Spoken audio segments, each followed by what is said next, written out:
Hello दोस्तों, नमस्कार दोस्तों। आपको पॉलिटिकल विंग्स में स्वागत करता हूँ। दोस्तों, मैं आपको constitution of Brazil and it's basic feature इसके बारे में बताऊँगा। ठीक है दोस्तों, ये ब्राज़ील का दोस्तों ये घूमने का जगह है।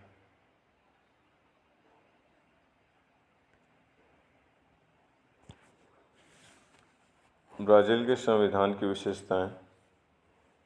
ब्राज़ील की संविधान एक लिखित संविधान है।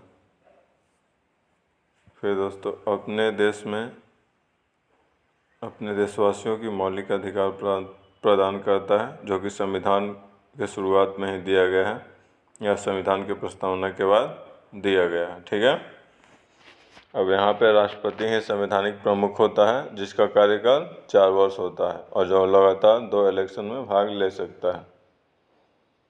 यहाँ पर अध्यक्षात्मक, संघीय एवं गणतंत्रात्मक शासन व्यवस्था है। अध्यक्षात्मक शासन व्यवस्था का मतलब ये हुआ कि वहाँ पे राष्ट्रपति ही प्रमुख होगा, और संघीय यानी कि दोस्तों माने शक्ति का बंटवारा हुआ होगा केंद्र और राज्य में। ठीक है, ये भी शक्तियों का बंटवारा। एवं गणतंत्रात्मक दोस्तों, ये गणतंत्रात्मक का मतलब यह है कि यानी कि यहाँ का जो माने सबसे सर्वोच्च पद है, जैसे इंडिया भी एक गणतंत्रात्मक राज्य माने राष्ट्र है, तो इसका पीछे क्या कारण है कि दोस्तों क्योंकि यहाँ के जो राष्ट्रपति हैं उनका चुनाव माने मतदान के द्वारा होता है, तो इसलिए उनको माने भारत एक गणतंत्रात्मक राज्य है। तो वहाँ पे भी दोस्तों वहाँ के राष्ट्रपति का चुनाव मतदान के द्वारा होता है, इसलिए उसको हम गणतंत्रात्मक शासन व्यवस्था भी कहेंगे। वहाँ यानी कि वहाँ पे गणतंत्रात्मक शासन पद्धति भी है। ठीक है। अब अध्यक्षात्मक शासन पद्धति में दोस्तों यहाँ पे सारा शक्ति राष्ट्रपति के पास होता है और कार्यपालिका और विधायिका दोस्तों अलग अलग होते हैं। ठीक है। फिर दोस्तों, ब्राज़ील के संविधान को कॉन्स्टिट्यूशन असेंबली के द्वारा 1828 ईस्वी में बनाया गया और यह पिछले संविधान के बदले बनाया गया। या दोस्तों यहाँ पे ब्राज़ील जो पोलैंड से इसको आज़ादी मिली थी, और दोस्तों इसे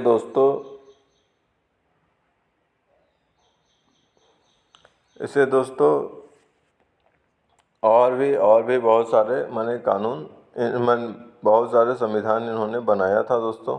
फिर इसको अभी अभी जो चल रहा है वो 1988 वाला जो संविधान है वही चल रहा है। ठीक है दोस्तों। फिर 5 अक्टूबर 1988 को ये नया संविधान बना था। इसमें 9 टाइटल और 250 अनुच्छेद हैं।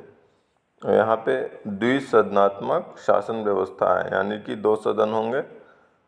पहला जो सदन है वो फेडरल सीनेट बोलते हैं उसको, और दूसरा जो है चैम्बर ऑफ डिप्टीज, ठीक है, उसको बोलते हैं। फेडरल सीनेट में दोस्तों 81 सदस्य हैं, और फेडरल सीनेट को ही उच्च सदन बोलते हैं। जैसे कि इंडिया में राज्यसभा है, ठीक उसी प्रकार। फिर दोस्तों सेकंड जो है चैम्बर ऑफ डिप्टीज, ये 513 सदस्य हैं, इसको निम्न सदन बोलते हैं। और दोस्तों ये इंडिया में इसे लोकसभा बोलते हैं। और दोस्तों इसे माने आप बोल सकते हो लोकप्रिय सदन। ठीक है, चैम्बर ऑफ ड्यूटीज को लोकप्रिय सदन बोलते हैं। अब इसके पीछे कारण यह है क्योंकि ये जो सदस्य हैं वो माने डायरेक्ट चुन के आते हैं जनता के द्वारा, तो इसलिए माने इनका ज़्यादा संबंध होता है जनता से। ये लोकप्रिय सदन इसलिए इनको बोलते हैं। फिर ये जो सदन है ये दोस्तों इसकी स्थापना कब हुई थी? माने ये इसका जो माने दोनों चैम्बर है उसकी स्थापना दोस्तों 6 मई 1826 ईस्वी में हुआ था।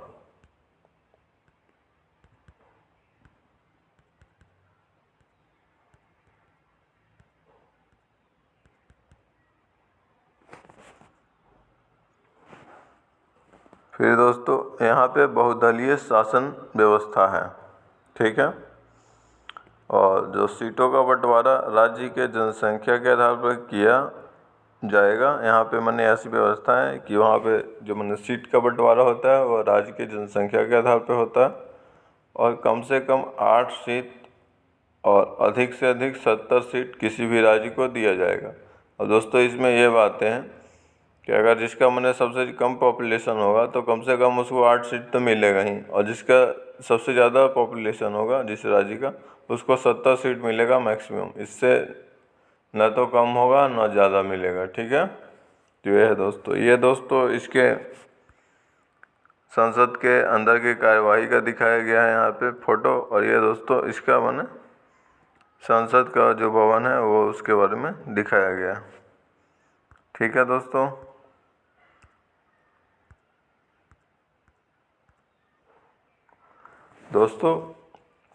वीडियो देखने के लिए धन्यवाद।